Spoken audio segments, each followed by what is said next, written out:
तो ये तस्वीरें इस वक्त आप देख रहे हैं गृह मंत्री अमित शाह की, जो इस वक्त श्रद्धांजलि देने के लिए पहुंचे हैं। सुबह से हम देख रहे हैं कि श्रद्धांजलि देने के लिए किस तरह से वहां पर जन सैलाब उमड़ा है। और ये तस्वीरें इस वक्त गृह मंत्री अमित शाह की हम दिखा रहे हैं, जो श्रद्धांजलि देने के लिए पहुंचे हैं। शाम 4 बजे अंतिम संस्कार होगा।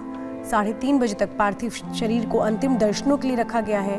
और ये तस्वीरें नमन करते हुए अमित शाह। तो गृह मंत्री अमित शाह श्रद्धांजलि देने के लिए पहुंचे जाने माने उद्योगपति रतन टाटा, जिनका निधन हो गया, उनके अंतिम दर्शनों के लिए, उन्हें श्रद्धांजलि देने के लिए गृह मंत्री अमित शाह पहुंचे हैं एनसीपीए लॉन, जहां पर पार्थिव देह को अंतिम दर्शनों के लिए रखा गया है। एक बड़ी और अपूर्णीय क्षति भारतीय उद्योग जगत के लिए, और इस वक्त सभी के बीच इस वक्त शोक की लहर। और वहीं केंद्रीय मंत्री पीयूष गोयल जो श्रद्धांजलि देने के लिए पहुंचे हैं। इसके अलावा मुख्यमंत्री एकनाथ शिंदे और साथ ही उप मुख्यमंत्री देवेंद्र फडणवीस भी रतन टाटा को अंतिम विदाई देने के लिए पहुंचे हैं। आज शाम 4 बजे अंतिम संस्कार किया जाएगा। तमाम बड़ी शख्सियतें अंतिम दर्शनों के लिए रतन टाटा के पहुंच रही हैं। गृह मंत्री अमित शाह पहुंचे हैं। इसके अलावा केंद्रीय मंत्री पीयूष गोयल, मुख्यमंत्री महाराष्ट्र एकनाथ शिंदे, इसके अलावा उप मुख्यमंत्री देवेंद्र फडणवीस भी अंतिम दर्शनों के लिए एनसीपीए लॉन, जहां पार्थिव देह को रखा गया है, शाम 4 बजे आज रतन टाटा का अंतिम संस्कार किया जाएगा। तो कल गृह मंत्री अमित शाह ने ट्वीट भी किया। उन्होंने कहा कि रतन टाटा भारत के लिए किस तरह से ना सिर्फ एक मजबूत रीढ़ थी औद्योगिक जगत में, एक कैसे उन्होंने भारत को एक अलग स्टैंड भी दिलाया था वैश्विक स्तर पर। उन बातों को याद किया गया और पूरा देश आज इन बातों को याद कर रहा है।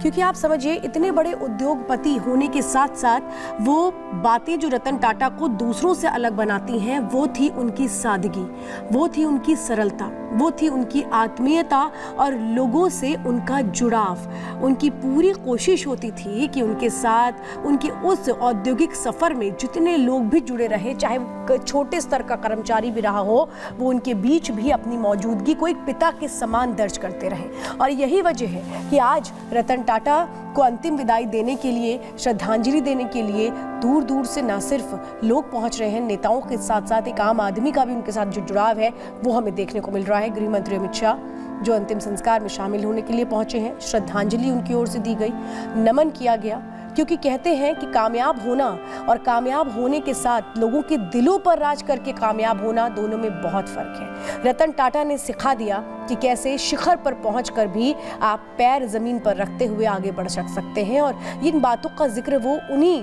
बातों में हमेशा करते थे जिसमें वो कहते थे कि मैं सही फैसले लेने में नहीं, बल्कि फैसलों को सही साबित करने में यकीन करता हूँ। वही बातें हैं जो रतन टाटा को अलग बनाती थी बाकी लोगों से। ये तस्वीरें हम आपको लगातार एनसीपीए लॉन से दिखा रहे हैं, जहां पर सुबह 10 बजे से रतन टाटा को श्रद्धांजलि देने का जो सिलसिला है वो शुरू हुआ। और अब से थोड़ी ही देर पहले गृह मंत्री अमित शाह भी वहां पहुंचे, जिन्होंने श्रद्धा सुमन अर्पित किए, श्रद्धांजलि दी।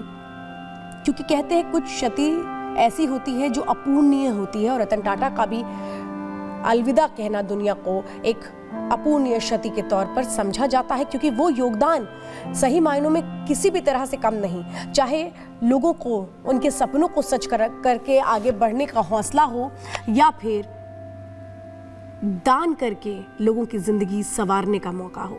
हर जगह एक मिसाल पेश करते हमेशा नजर आए रतन टाटा। 86 साल की उम्र में रतन टाटा का निधन हुआ। बीचगंडी अस्पताल में लंबे वक्त से वो बीमार चल रहे थे। कल ये दुखद खबर सामने आती है, जिसके बाद शोक की लहर पूरे देश में चल पड़ी। तमाम बड़ी शख्सियतों ने अपने अपने तरीके से याद किया रतन टाटा को। और अब गृह मंत्री अमित शाह अंतिम विदाई देने के लिए पहुंचे। रतन टाटा जी, मेरा उनसे व्यक्तिगत भी गहरा परिचय है, परंतु न केवल भारतीय उद्योग जगत के, पूरे विश्व के एक सम्मानीय उद्योजक रहे। टाटा समूह का नेतृत्व करना ही अपने आप में एक बहुत बड़ी बात होती है, परंतु उन्होंने टाटा समूह का नेतृत्व ऐसे समय में संभाला जब टाटा समूह को अनेक प्रकार के परिवर्तन करना जरूरी और धैर्यपूर्वक बारीकी से अध्ययन करके टाटा समूह के सारे उद्योगों को और काम करने की पद्धति को दोनों को उन्होंने परिवर्तित किया और पहले की तरह आज भी टाटा समूह भारत के उद्योग जगत में एक ध्रुव तारा बनकर है। उसमें रतन टाटा जी का बहुत बड़ा योगदान है। आज श्री रतन टाटा जी हमारे साथ नहीं रहे हैं, परंतु उन्होंने जो लेगेसी छोड़ कर जा रहे हैं वो लंबे समय तक देश के औद्योगिक क्षेत्र में काम करने वाले, नेतृत्व करने वाले सभी लोगों के लिए पथदर्शक बनेगी, रास्ता बताती रहेगी, इसका मुझे भरोसा है। मैं आज ईश्वर से प्रार्थना करता हूँ कि उनकी आत्मा को परम शांति अर्पण करने का काम करें।